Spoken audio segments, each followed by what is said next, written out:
Olá, tudo bem? Sou o professor Júlio César Santos. Vamos dar continuidade juntos aqui na nossa pós, hein?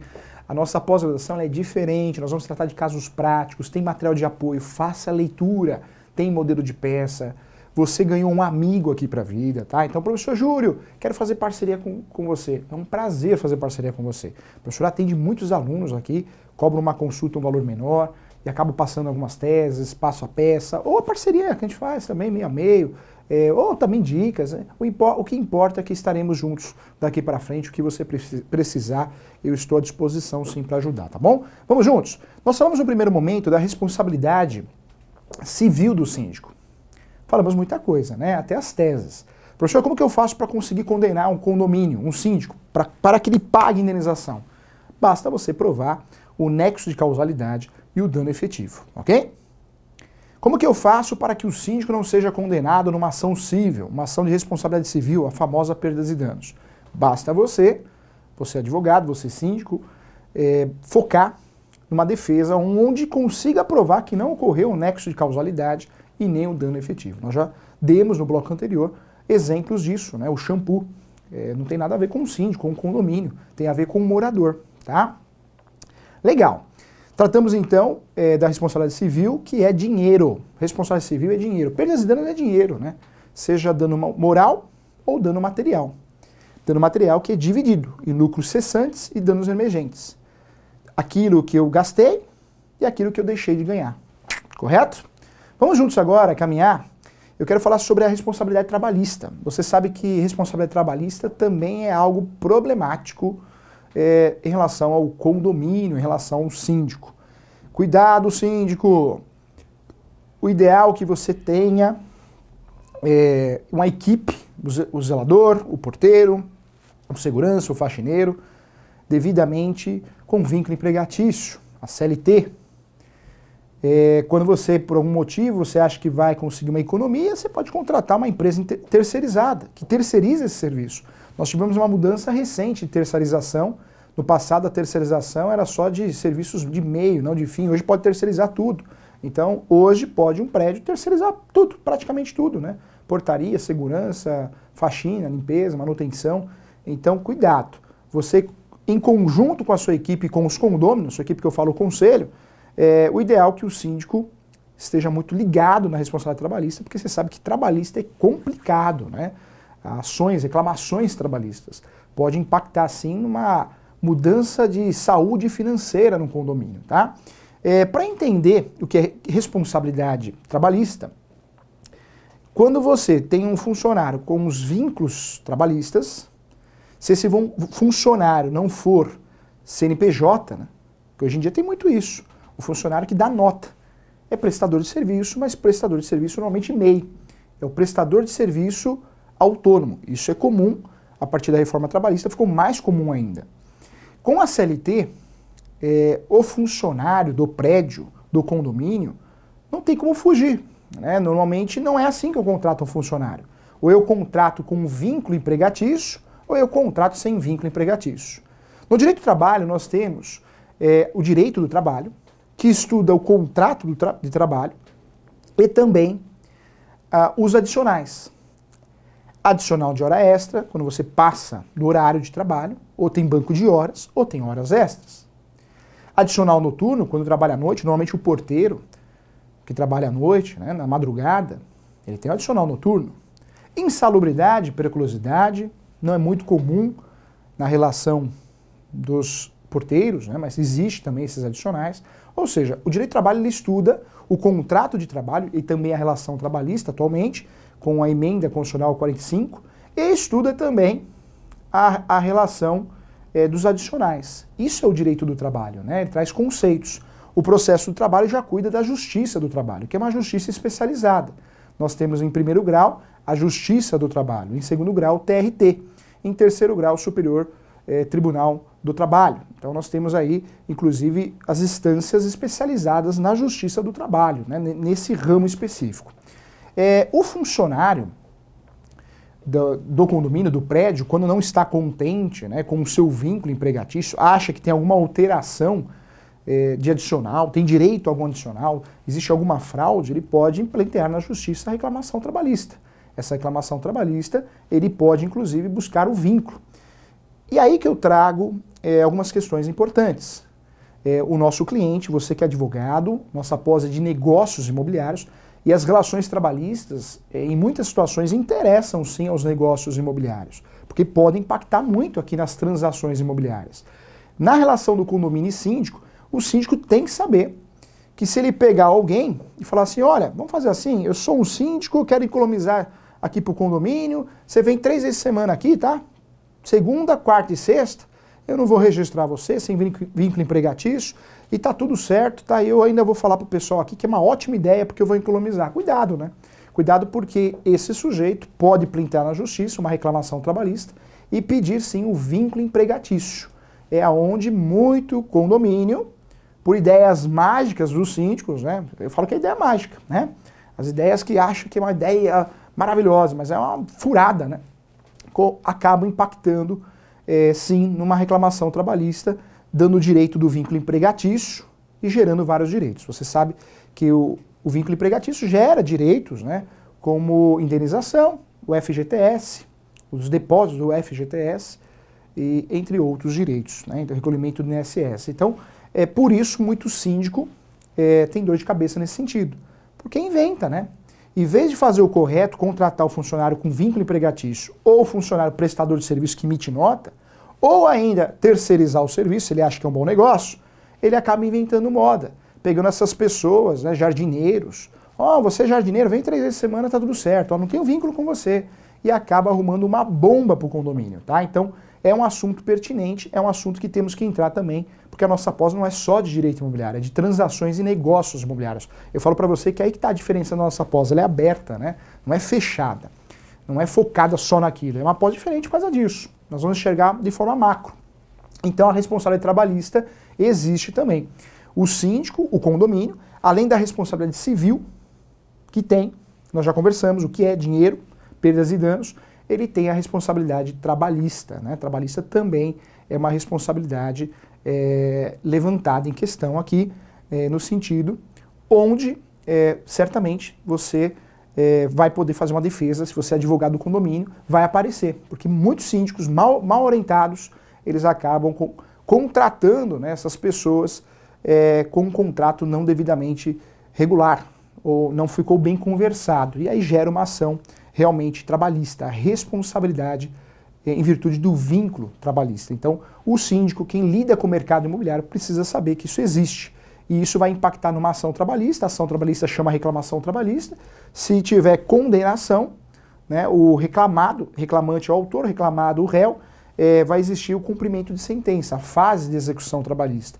É aí que no direito imobiliário, nas transações de compra e venda, locação, nós tiramos 2 certidões, né? Lembra aquela certidão que nós conversamos aqui, a certidão de ações trabalhistas? O objetivo da certidão de ações trabalhistas, qual que é? O grande objetivo da certidão de ações trabalhistas, certamente, provar que existe uma ação trabalhista em andamento, uma reclamação trabalhista em andamento.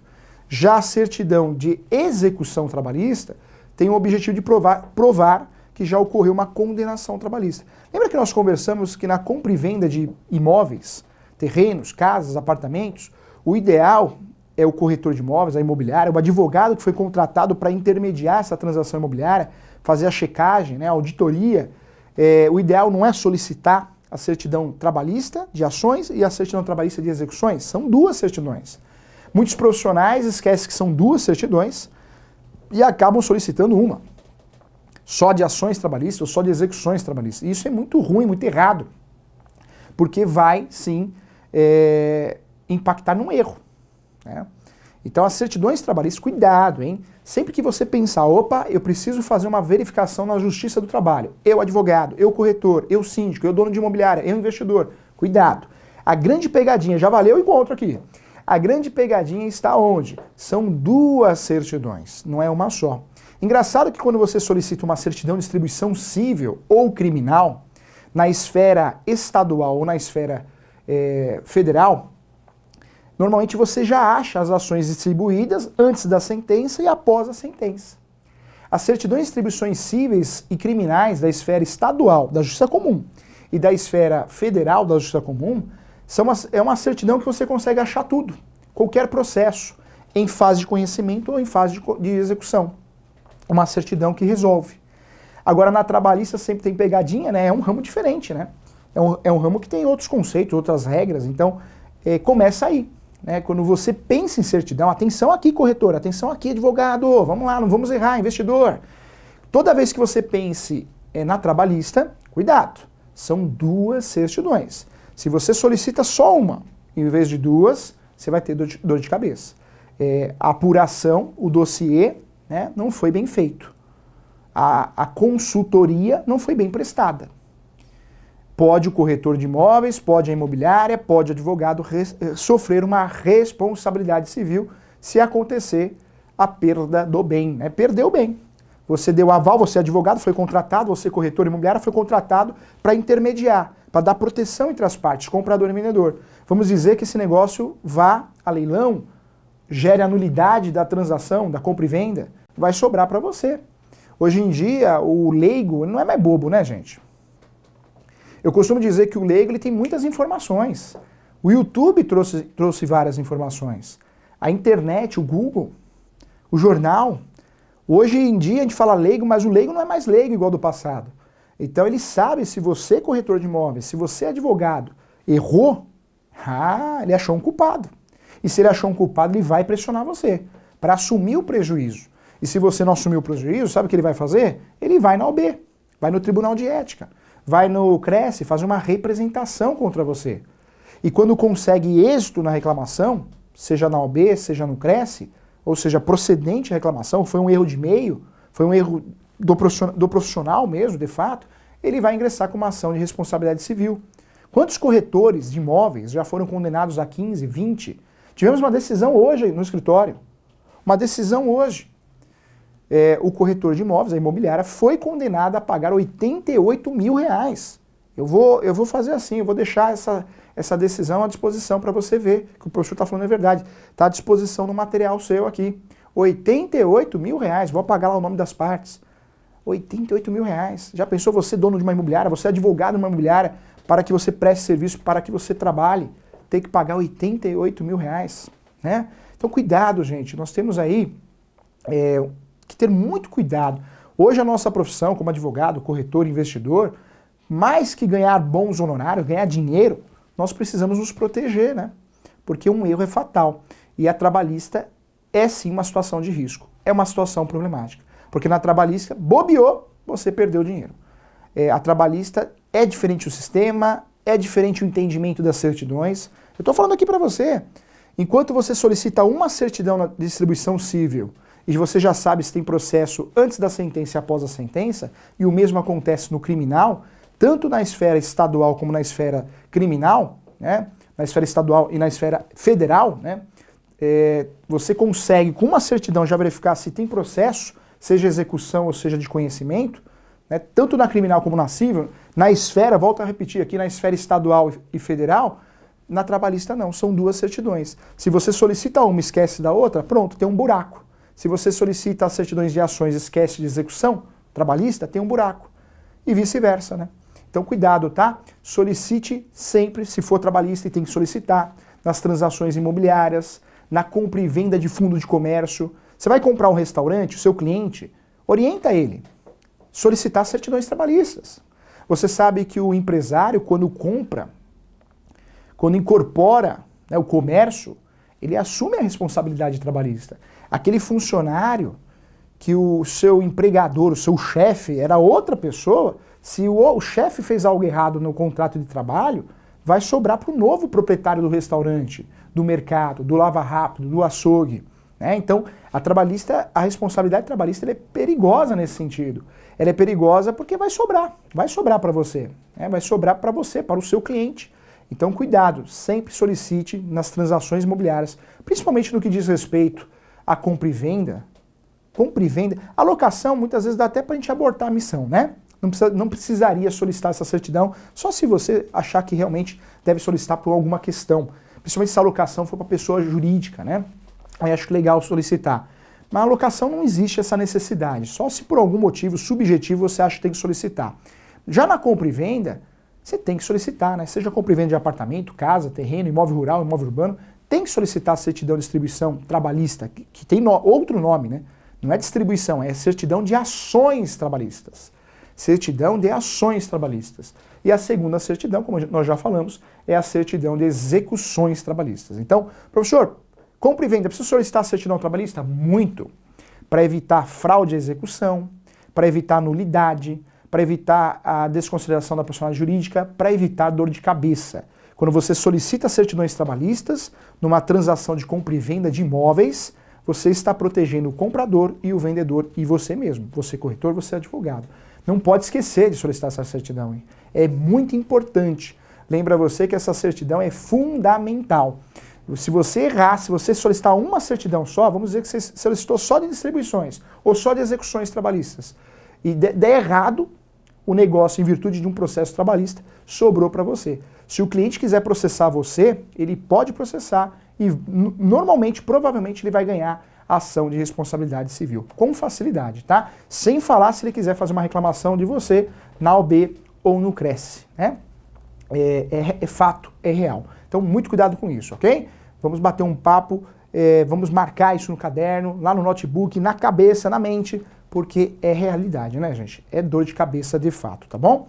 Olha só, outra dica que eu quero dar também então oriente o síndico jamais contratar um funcionário sem um vínculo devido, um contrato de trabalho, um vínculo empregatício, ou que seja terceirizado, ou que seja prestador de serviço MEI, né, que ele seja prestador de serviço de nota fiscal, mas faça a coisa certa, tá? Porque senão vai ter dor de cabeça o seu cliente, o síndico e o condomínio. Vamos lá, o vínculo empregatício no Brasil, como que eu provo esse vínculo empregatício? Como que o trabalhador consegue provar, né, na justiça, principalmente no que diz respeito ao condomínio e ao síndico. É onde o síndico assume a responsabilidade trabalhista. Nós temos aqui alguns requisitos. Então vamos lá, vamos tratar do primeiro aqui, ó. O primeiro requisito é a subordinação. Subordinação. Subordinação quer dizer que o síndico, ele comanda, não comanda? O síndico não tem o poder de gestão? O síndico tem o poder de gestão, de gestor. Então ele vai falar pro porteiro, porteiro, faz um favor para mim. Vai lá pegar as cartas. Ó, porteiro, entrega esse edital aqui, essa ata da Assembleia. Coloca embaixo de todas as portas, tá? Vai andar por andar e faz isso. Pronto. Subordinação, tá? Subordinação é fácil. O síndico, quando tem uma equipe lá no prédio, seja o porteiro, seja o segurança, o porteiro é subordinado ao síndico. Então é fácil de provar a subordinação, tá? É o primeiro requisito trabalhista do vínculo empregatício, do vínculo trabalhista, ok? Subordinação.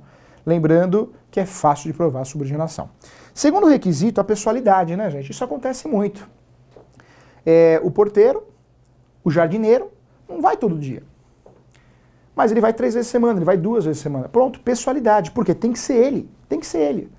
Eu quero mandar meu filho que ele também corta bem aqui a grama, o jardim. Não, não. Quero você, eu gosto do seu serviço. Pessoalidade. Pessoalidade tem que ser você, não é isso? E normalmente isso o síndico não enxerga, o advogado não enxerga para orientar o síndico, para orientar os condôminos, o conselho, e é mais um requisito a favor de quem faz uma ação trabalhista, a pessoalidade.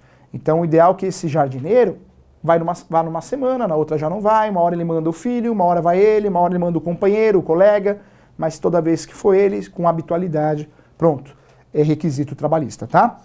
Vamos lá, outro requisito, a continuidade, hein, gente? Continuidade, que é o que eu falei, né? Toda hora, é um serviço contínuo, não é de vez em quando, uma vez por ano, 2 vezes por ano. É toda semana, ou seja, gera continuidade. Outro requisito, imparcialidade também. Imparcialidade é um requisito também a ser levado em consideração, né? Quando eu falo imparcialidade, o empregador, ele comanda, subordinação, mas o empregado também assume os riscos, né? Então também tem esse detalhe. E aí também horário de trabalho, sempre o mesmo horário, salário, então isso prova com facilidade. Então são os requisitos, né, gente, que prova aí com facilidade o vínculo empregatício. Então normalmente esses vínculos que vão dar aí o direito do reclamante pleitear na justiça e ganhar o vínculo empregatício, tá? Alguns doutrinadores classificam desta forma aqui, eu gosto muito, tá? Acho que é a classificação mais utilizada, ó. Então anota aí. Nós temos o vínculo, então, cadê?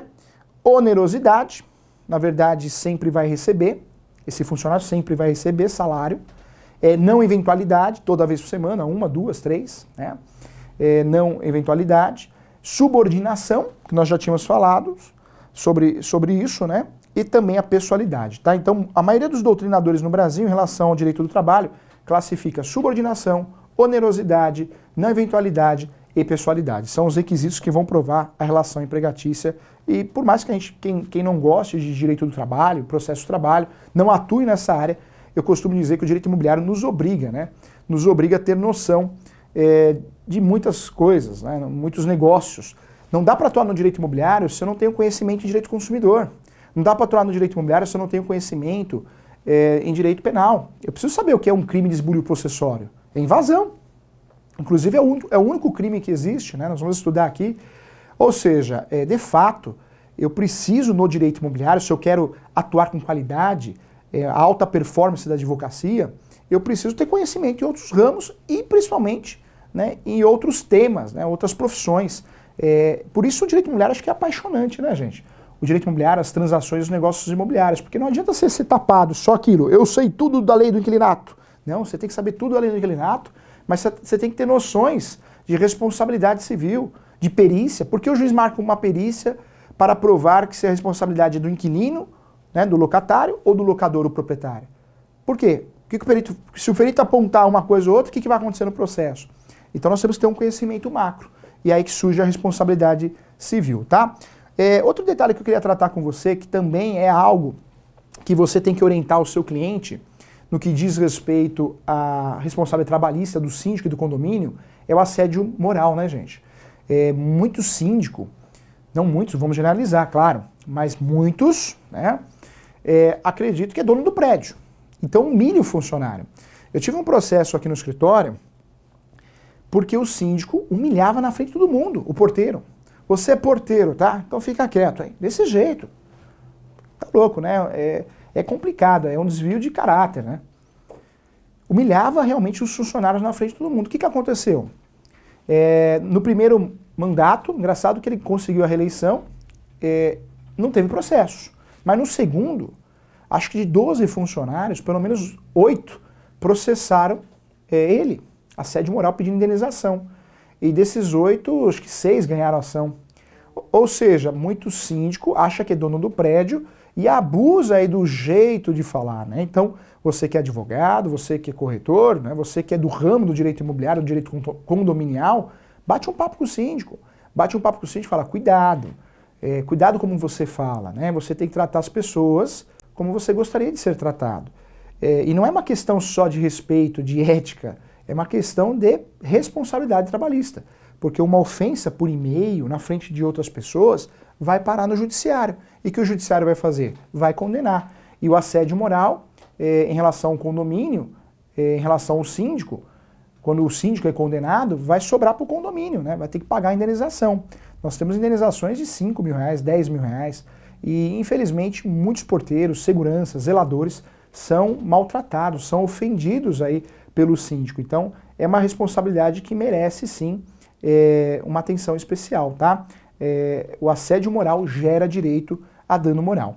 Outro detalhe também que aparece nas condenações na Justiça do Trabalho, nas reclamações trabalhistas, e você precisa explicar para o seu cliente, o síndico ou condomínio, né, a respeito do assédio sexual, né, gente? O assédio sexual também, quando diz respeito a uma relação de trabalho, ele também vai parar numa reclamação trabalhista e gera direito a dano moral. E o assédio sexual, ele pode ser invertido, né? Não é somente do subordinado ao seu do gestor para o funcionário, né, de um grau inferior. Pode ocorrer de forma inversa. E se ocorrer de forma inversa, sabe quem é responsável? O condomínio. Não entendi, professor, quer ver? Vamos dizer que um funcionário dê em cima de uma síndica. Você concorda? Não é a síndica superior, gestora, que está dando em cima do funcionário. É o funcionário, é o porteiro que está dando em cima da síndica. Se a síndica, depois, né, do vínculo de síndica, decidir processar o condomínio porque ninguém fez nada, nós temos decisões no Brasil em relação a isso. Por mais estranho que pareça, nós temos decisões. Então, pode ser invertida a relação aí. Então, o assédio moral e o assédio sexual, ele é condenado, sim, pela Justiça do Trabalho, e isso gera uma reclamação trabalhista que diz respeito ao dano moral, ou seja, é responsabilidade trabalhista do síndico e também dos condôminos. Então, muito cuidado com isso, também vale a pena sim. Outro detalhe que eu queria chamar a atenção aqui é as férias, hein, gente? Quando existe o regime CLT, tem direito às férias, então as férias devem ser respeitadas. Existe o período aquisitivo e o concessivo, aquele período que você vai sair de férias, que não pode ser ultrapassado. E tem que ser respeitado essas férias, porque muitas vezes o síndico não tem ninguém para colocar no lugar e fala, não, você não vai sair de férias não, vai ficando aí. O síndico faz isso pensando no bem-estar, para realmente não ficar sem ninguém. Talvez o prédio não tenha condições de contratar alguém, e sabe o que vai acontecer? Olha a dor de cabeça aí. Olha a dor de cabeça aí, vai sofrer uma responsabilidade trabalhista. O síndico que vai impactar no fluxo de caixa do condomínio. E aí tem bloqueio de conta de condomínio. É aquela história, né, gente? É uma dor de cabeça danada, tá? Cuidado, outro apontamento que eu faço também com o atraso de salários, hein? Quando você atrasa o salário, né, se passar de um período, cabe também perdas e danos morais. Então, o síndico, não sei, o síndico inventa não, vamos pagar as contas do prédio, depois a gente paga os funcionários. Não, paga as contas, paga os funcionários, depois paga as contas do prédio, porque senão vai ter dor de cabeça trabalhista também, tá bom? Então, legal, né, gente? Tratamos de um assunto importante, a responsabilidade trabalhista, para nós aqui do direito imobiliário, do direito civil. Trabalhista eu detesto, é ruim, não. É um ramo que a gente tem que conhecer, na verdade, quem atua no direito imobiliário, eu falo que tem que saber mexer com rifle, faca, granada, ou seja, com tudo, né, gente? Com tudo, porque tudo pode impactar nos negócios e nas transações imobiliárias. E no que diz respeito ao condomínio, também, né, gente? Também, mesmo porque aqui na compra e venda nós vamos usar sempre as certidões de ações trabalhistas e as certidões de execução trabalhistas, tá bom? Então, assunto pertinente, assunto interessante. Eu espero você no próximo bloco para que possamos continuar nossa aula aqui da pós. Legal, né? Passa rápido, né? Muito legal, muito didático. Eu espero você. Até já.